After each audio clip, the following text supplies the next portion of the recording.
See 5 Live. Good morning, 10 o'clock, 5 Live. This is Peter Allen. This is 5 Live Daily. This morning we're going to be focusing on a remarkable inventor. I was fast asleep at 4:30 in the morning when Kathy woke me up. We've won. We've won. I was so excited I couldn't get back to sleep at all. I'm still buzzing. Patrick Joyce has motor neurone disease, but despite being paralysed, has just won a £128,000 prize for inventing a wheelchair you can control with your eyes. First of all, we're going to talk about motor neurone disease, which can be an extremely depressing subject because it's a catastrophic disease. But this is a remarkable story with a light inside it. It involves several people, but the first person you're going to hear about is a guy called Steve Evans. Steve's got 14-year-old triplet boys. He comes from Surrey.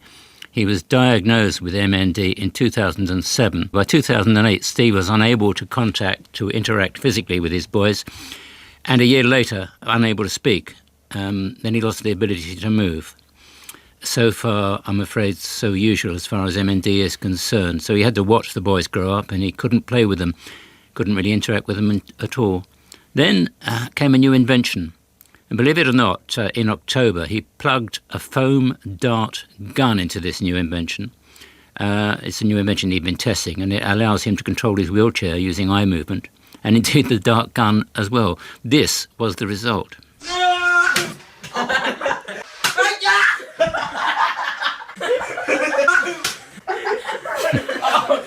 The pain!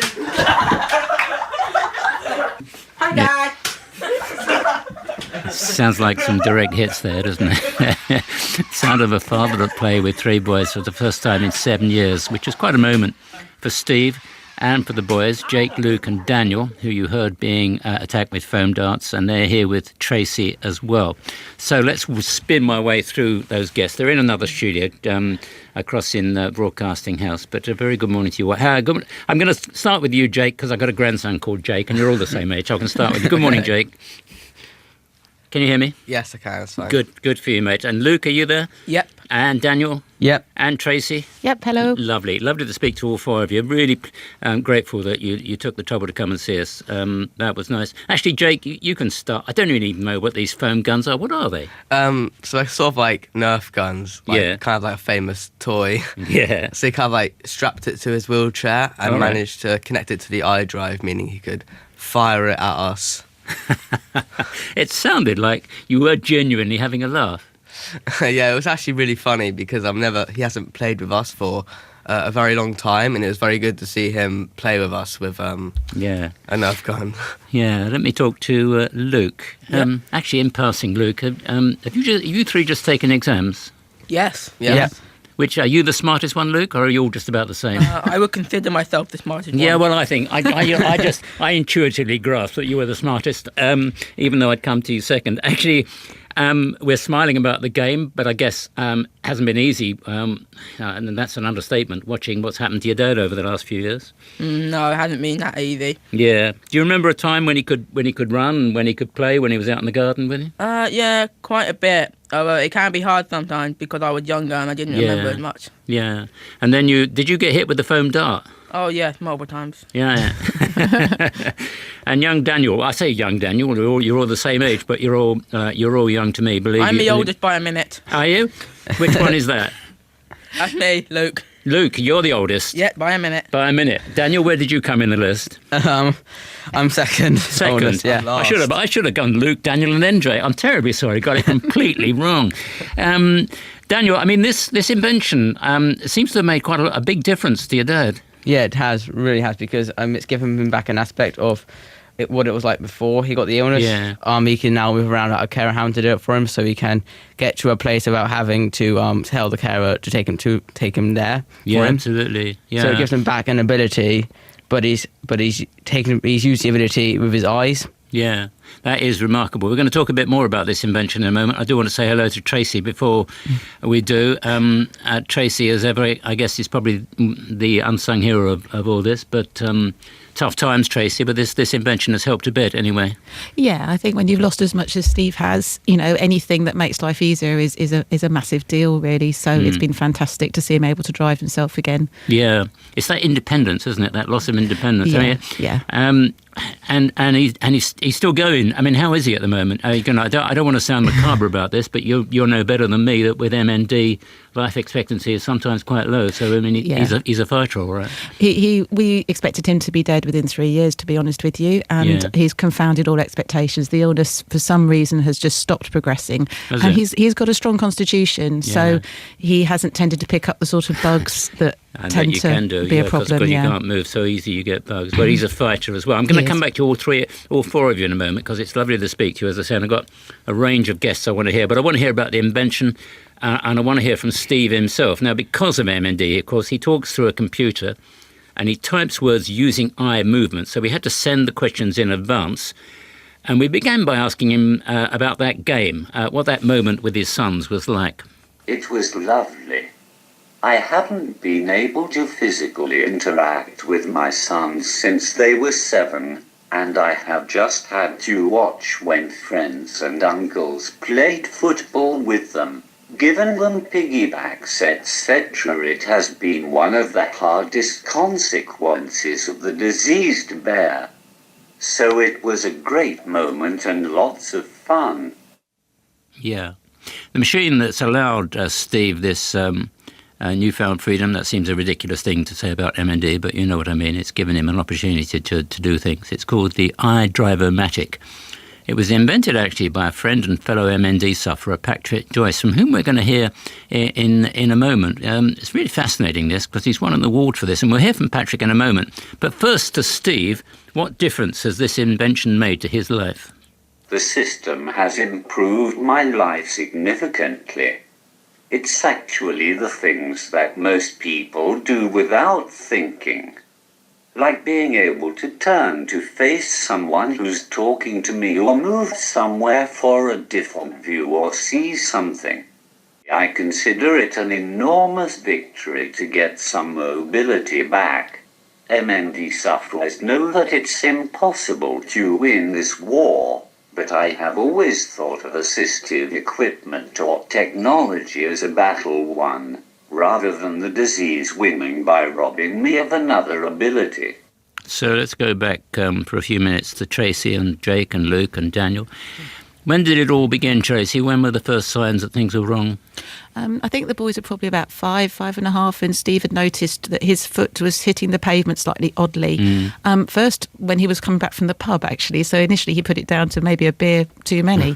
But sadly, it became evident it wasn't just that. And I remember we had a holiday the following year, and when we were on the beach playing, he was really struggling to run around with the boys, and that was the point when we would have thought something is really wrong here. Yeah, it's funny you should say that. I've had a very close friend who in the same way said, it was a floppy foot, as he described it. Was the first thing that happened to him, and then the progression from then was very rapid, wasn't it? Sadly, yes. We were hoping it wouldn't be, but it meant quite quickly he was limited in what he could do with the kids, and of course immediately after diagnosis it's a massive shock. So there was a period that was just difficult dealing with it and having to tell friends and family.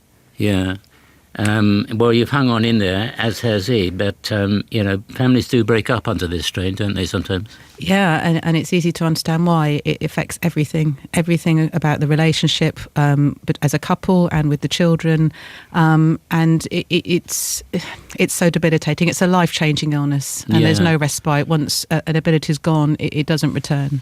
Yeah. Can I ask you the hard question? Do you feel angry, or how do you feel about it?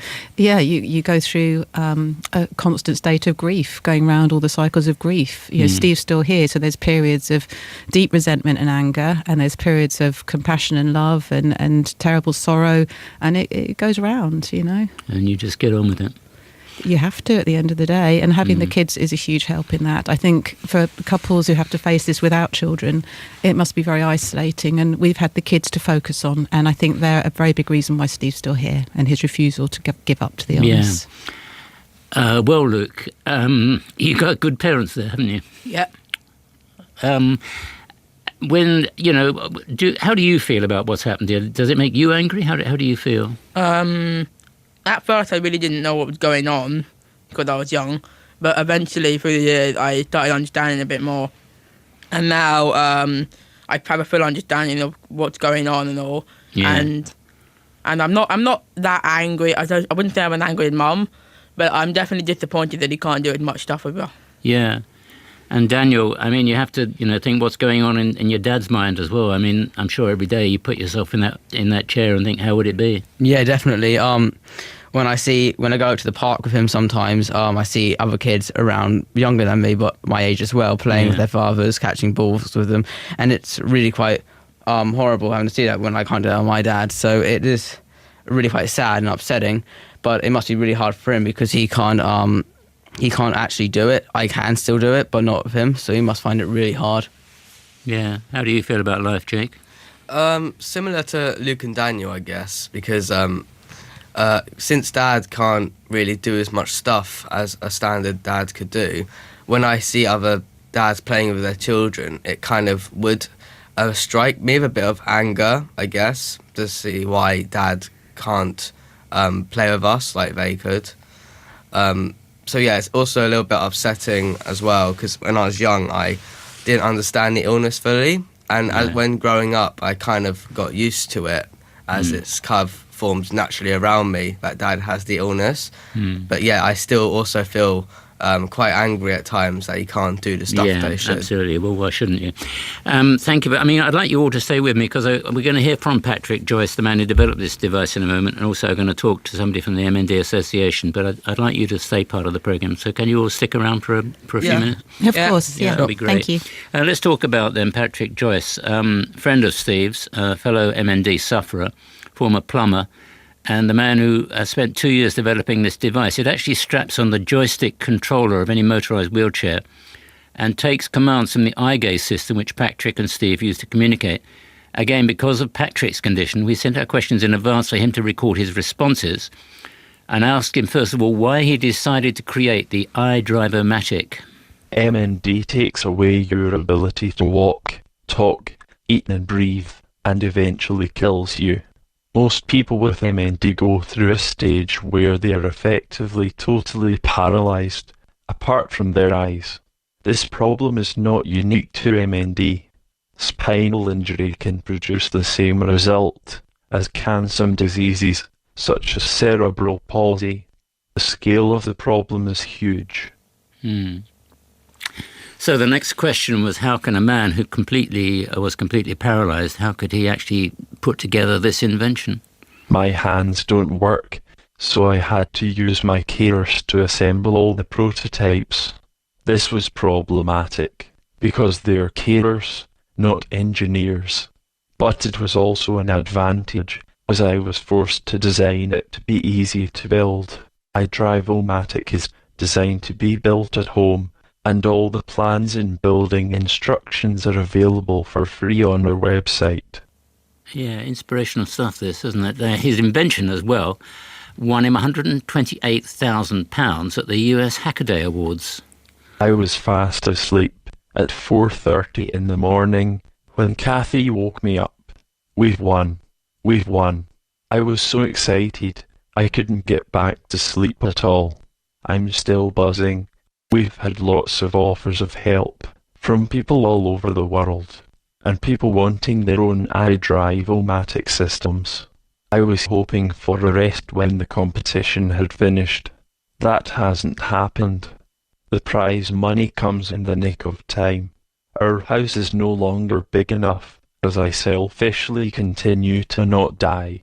I need constant care now, and there's nowhere for the carers to fit.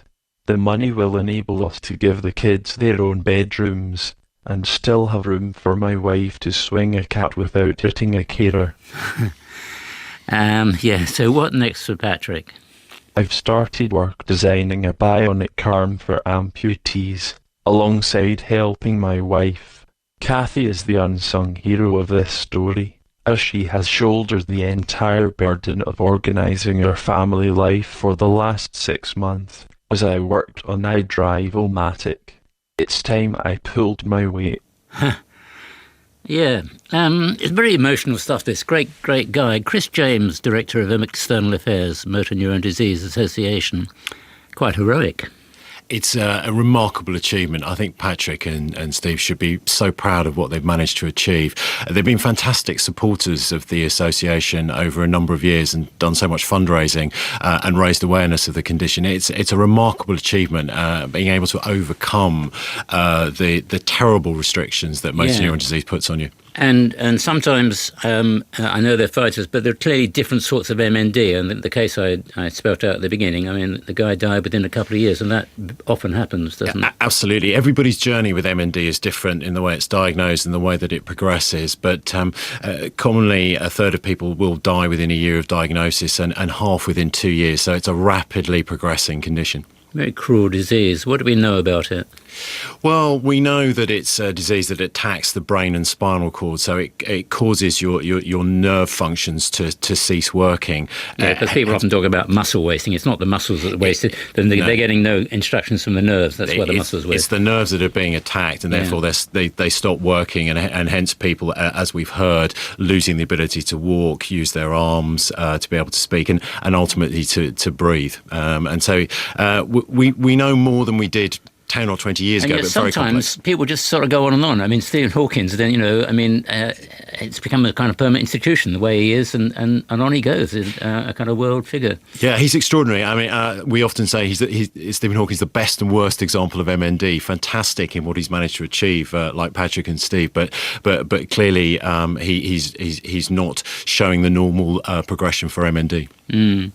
Are we getting anywhere? I mean, there's plenty of research going on. What's happening? It's an incredibly complex condition. In fact, the MND Association International Research Symposium is on at the moment in Orlando, where we've gathered together 900 researchers from around the world who are sharing their research. So we are making progress. It is slow progress, but we are making progress. And of course, we are funding and promoting that research. Yeah. We should go back to our family. Do you know this family? I guess you do you? Yes. You've come across before. Well, let's get them back on the line then. Hello, Tracy again. Hi. Yeah. Well, you know Chris pretty well, I guess. Yes. Yeah. I know it all sounds a bit trite when radio presenters say this sort of thing, but it's interesting that out of such kind of hardship comes some real beams of light. I mean, that's quite moving, isn't it, really? It is, yeah. I think it shows the individuals who are really quite inspirational, brings out the best in those who are able. And what Patrick's done is absolutely incredible, unbelievable, really. And I'm very proud that Steve's been involved as well. It does make you very proud of them. Yeah. So, what would you hope for the future? What is the best hope, do you think? It's a difficult one because we know that it's improbable that Steve will ever improve from where he is. I guess our hope is that he will continue to go on as he is. He's managed to find acceptance of his condition and a way to live with joy in a state that a lot of other people wouldn't be able to. And there are those who do take themselves off to Switzerland, and that's a very personal choice. But for Steve, I think having his family has really motivated him, and being very stubborn and not refusing to give in to this illness has made him fight it. And where he is now, he has a good quality of life. It's different to the rest of us, but it's there. He makes jokes, he laughs, he enjoys socialising. I think he'd like to see a bit more of our friends where possible, because getting out is difficult. Yeah. We enjoy going to gigs together. Worth remembering that for those people who've got somebody they know with MND that absolutely don't forget them. People tend to be very supportive in the early years with any long-term illness or terminal illness. Well, as conversation becomes more difficult, you kind of think, I'm not getting anywhere here, and it's the easiest option is not to go, isn't it? Yeah, and also people are busy. It is difficult for people. Very easy, but you should remember that. Yeah. I want to talk to Jake and Luke and Daniel again. I should get it the wrong way. I think it was Luke who was the firstborn, wasn't it? Yeah. Luke and Daniel, and then Jake. So I'm going to get it that way round. I want to talk to you about all your futures and what you're going to do with life when you pass all your exams and go on and become great people. So, Luke, have you got a dream? What would you like to do with yourself? I would love to be a game designer when I'm older. A game designer? Yes. Half the world wants it. I bet you spend all your time playing games, don't you? If you were my grandson Luke, I'd have a chat with you. I bet you spend too much time playing games, don't you? Yes. You do. Although I'd like to play more, even more.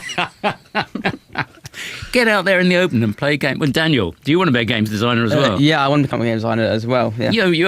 Maybe you could all form a company together. Well, let me see if I can get any other inspiration from young Jake. What about you, Jake? Well, I actually prefer product design and kind of like concept design as well. So I Right. kind of plan to be more or less a product designer when I'm Yeah. older, or concept designer. Yeah. Actually, I've got one other question I should really have asked you, Tracy, and I'm not being practical here, but I should have been. I mean, I'm thinking about the cost of all this. I'm thinking about the expenses of looking Yeah. after a guy and those sort of. I mean, how does that work out? Have you found this kind of really brought you down? Or? It's a complete nightmare for most people. We were extremely fortunate that Steve happened to have a very good insurance policy that means we get an income still equivalent to what he would be earning. Otherwise, I really don't know where we'd be right now. I work, but only very part-time. Yeah. And the equipment costs are immense. His eye gaze computer system costs about £14,000. The one he has now was funded eventually by the NHS, which we were very grateful for. But the first system he had, which he wore out, we had to pay for ourselves, and he's been part of the struggle by the Motor Neurone Disease Association to get by right that the NHS will provide every sufferer with this eye gaze system. And what is so commendable about Patrick and his invention is the fact that there's no profit involved here. It is about getting it to the people who need it, and that's just brilliant. What can he do that's still fun? I mean, we heard him playing games with his kids. You know, is there fun in life for Steve? Well, I think he gets enjoyment from seeing his kids grow up. He revels in their achievements. Yeah. He has been to their... Even if they're all going to be games designers. Well, I think he'd love to join in. He does support them with the computers. He can link through his eye gaze computer onto their computers, so he can join in to a degree. As a couple, we go to a lot of gigs. We are real music lovers, and we try and get out to gigs where we can. What's your music then? What do you like? Well, we like rock. We're off to see Muse in a bit, and we've got tickets to The Who. Is that really difficult to sort of access terms, or do you manage that? Okay? We rely on the sympathy of the venues, really. There's always wheelchair booking, but all wheelchair sufferers are not the same. No. Someone like Steve, he needs to be dropped off right outside. He can't cope with long distances in his wheelchair. He can't move. He can't lean forward. So we've had some problems over the years, but generally people, once they understand, are accommodating and helpful. The O2 have been really helpful with parking, for example. When the boys were little, it was a problem because most wheelchair spaces allow just one carer. And if you want to sit with your family, you can't. And we had quite a few problems with that when the boys were little. And we used to try and go out as a family and we couldn't sit together. Yeah. And so that's one of the problems, you see. What was the last gig you went to, do you remember? We'd just been to see Squeeze at the Royal Albert Hall and Maximo Park at the Roundhouse. Oh, you are getting out and about. We do our best because you have to do what you can. Yeah, no, you mustn't give up. Tracy, it's been a pleasure to speak to you. Thank you. And thank you to Luke first and Daniel and Jake. Say Thank you. goodbye from both all together. Goodbye, Peter, you can say. Goodbye. Goodbye, Peter. That's it. Very good indeed. Thank you. Lovely to speak to you all. Thank you. Thanks for your company, and thank you to you, Chris. That was an inspirational story. We shouldn't pretend, though, this is a tough life they've got and that all sufferers have got.